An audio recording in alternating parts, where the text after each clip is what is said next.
Assalamualaikum warahmatullahi wabarakatuh. Baiklah, kami dari kelompok 3 akan menjelaskan tentang perkembangan kognitif masa dewasa awal. Kami beranggotakan Aulia Atorik, Amelia Utari, Audrey Sakila, dan Nurul Fajriati. Untuk pembahasan pertama, kita akan membahas tentang perubahan fisik pada masa dewasa awal. Masa dewasa awal merupakan masa puncak dari perkembangan seseorang atau individu.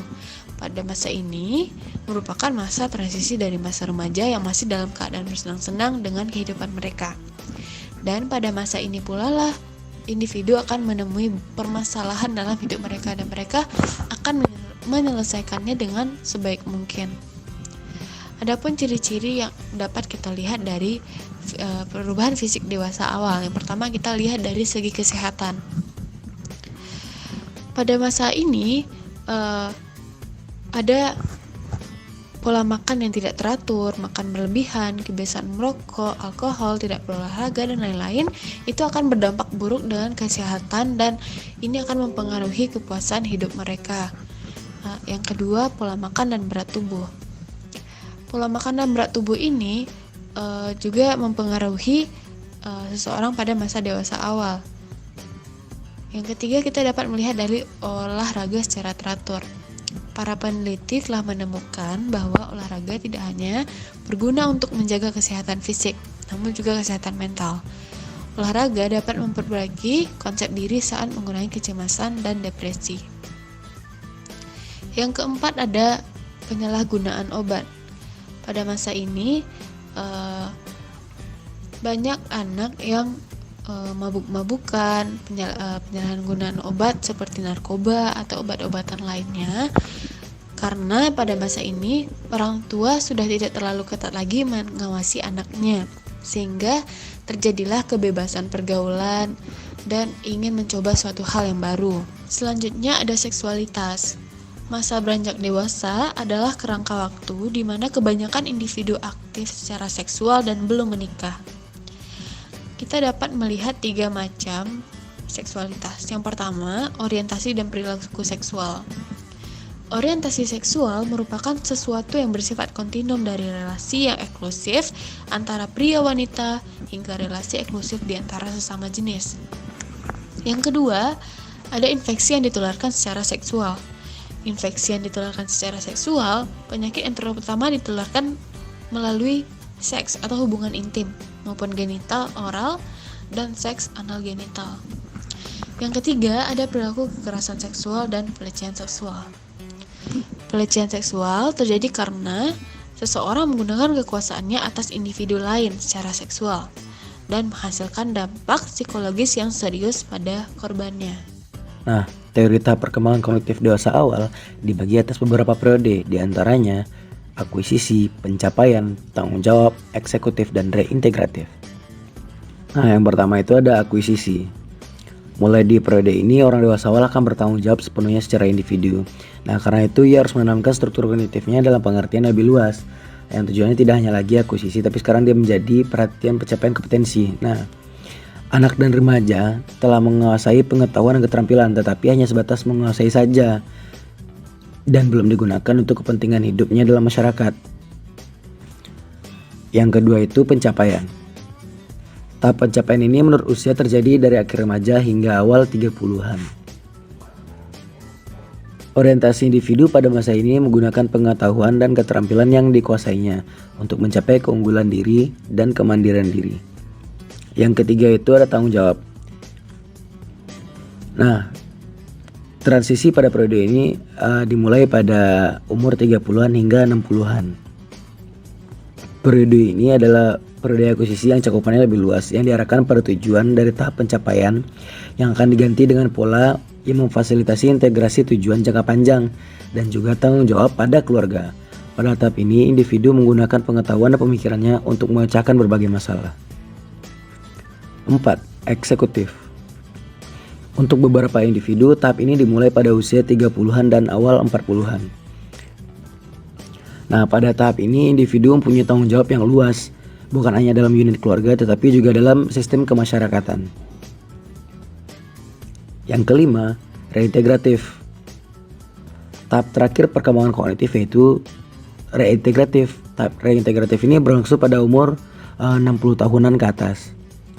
Transisi dari tahap reintegratif terjadi pada saat kompleksitas struktur kognitif orang dewasa telah mencapai tahap kelebihan beban dan akibatnya menuntut penyederhanaan, di mana individu diprogram secara lingkungan untuk pengurangan peran seperti karena pensiun dari pekerjaan atau pelepasan tanggung jawab untuk anak dan keluarga, dan pembatasan peran lainnya yang sebelumnya digambarkan sebagai fenomena pelepasan. Tapi secara kognitif tanggapannya sama sekali bukan pelepasan. Ini adalah salah satu pencapaian yang lebih perhatian selektif terhadap tuntunan kognitifnya. Nah, pada intinya orang dewasa sudah tidak disibukkan dengan tugas dan tanggung jawab lagi pada periode reintegratif ini. Kreativitas. Usia dewasa adalah masa di mana pencapaian pengetahuan mulai maju dalam suatu bidang yang tertentu. Sebuah pencapaian yang memiliki tujuan tertentu terhadap pengelolaan informasi dan kreativitas. Belakangan ini, peneliti menemukan bahwa kreativitas mencapai puncaknya ketika dewasa, kemudian menurun puncak kreativitas pada usia 40-an. Meskipun demikian, menilai dari kesimpulan apapun mengenai usia dan hasil kreativitas mencangkup sebagai berikut. Yang pertama, besarnya tingkat penurunan. Yang kedua, perbandingan antara bidang-bidang kreativitas. Yang ketiga, perbedaan individual dalam hasil kreativitas selama jangka waktu hidupnya. Simonton 1996. Meskipun penurunan kontribusi kreativitas sering ditemukan di usia 50 ke atas, penurunan itu tidaklah sebesar seperti yang dianggap selama ini. Sesuatu pencapaian kreatif yang mengagumkan terjadi pada usia masa dewasa akhir. Salah satu contoh hasil pencapaian dewasa akhir adalah dapat ditemukan di dalam kehidupan Henry Hevroll. Setelah menjadi ahli fisika terkenal di usia 90 tahun, dia beralih menjadi pakar riset gerontologi. Dia mempublikasikan hasil riset terakhirnya hanya 1 tahun sebelum kematiannya di usia 103 tahun. Selanjutnya, karir dan pekerjaan. Dari sekian banyak tugas perkembangan orang dewasa awal, tugas yang berkaitan dengan karir atau pekerjaan merupakan tugas yang banyak, sangat penting, ataupun kurang bisa diatasi. Karir dan pekerjaan ini meliputi perubahan perkembangan. Pada usia yang belasan hingga 20 tahunan, banyak individu yang telah menyelesaikan pendidikan atau pelatihan dan memulai sebuah karir. Di sisa masa dewasa awal ini, mereka mulai mencari atau merintis karir. Mencari keseimbangan karir dimulai dengan bidang-bidang tertentu. Nah, dalam perubahan perkembangan ini ada 3 teori pokok tentang teori perkembangan karir. Yang pertama, teori perkembangan atau developmental theory dari Ginsberg. Teori ini menyatakan bahwa individu memiliki 3 fase pemilihan karir, yaitu fantasi atau angan-angan, yang dimana anak-anak sering mencita-citakan diri mereka ingin jadi seperti apa mereka sudah besar nanti. Selanjutnya, fase tentatis, yang dimana dalam fase ini remaja sudah mengetahui apa minat dan bakat yang ada di diri mereka. Kemudian, fase realitis, yang dimana individu mulai mencari tahu tentang karir lebih jauh seperti kelebihan dan kekurangan di bidang tertentu. Kemudian memfokuskan diri pada karir dan memilih pekerjaan. Teori kedua yaitu teori konsep diri atau self-concept theory. Dalam teori ini, konsep diri memainkan peran penting dalam pemilihan karir. Donald Super berpendapat bahwa banyak perubahan perkembangan dalam konsep diri tentang pekerjaan pada waktu remaja dan dewasa awal. Yang ketiga, teori tipe kepribadian atau personal type theory. Teori ini berasal dari pandangan ahli yaitu John Holland yang berpendapat bahwa pentingnya kecocokan tipe kepribadian individu dalam memilih karir.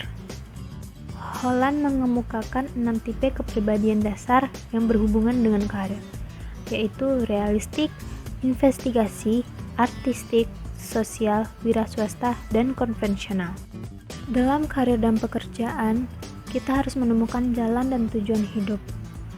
Menurut William Damon, bahwa orang dewasa yang tidak menemukan jati diri atau potensi diri dan tidak menemukan tujuan hidup untuk memberi energi adalah itu akibat dari di masa remaja mereka terlalu banyak bermain dan tidak punya tujuan yang jelas di masa sekolah dan kuliah. Dan pada tujuan hidup, banyak individu terlalu fokus pada tujuan jangka pendek saja dan tidak mencari tahu gambaran besar atau jangka panjang tentang apa yang mereka inginkan dalam hidupnya. Selanjutnya, pengaruh pekerjaan. Pekerjaan juga dapat membuat suatu irama dalam hidup yang seringkali hilang jika tidak sesuai dengan individu yang bekerja selama periode tertentu. Pengaruh pekerjaan seperti membentuk identitas atau jati diri seseorang.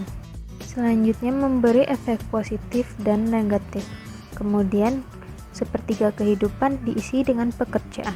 Sampai di sini dulu ya. Terima kasih. Assalamualaikum warahmatullahi wabarakatuh.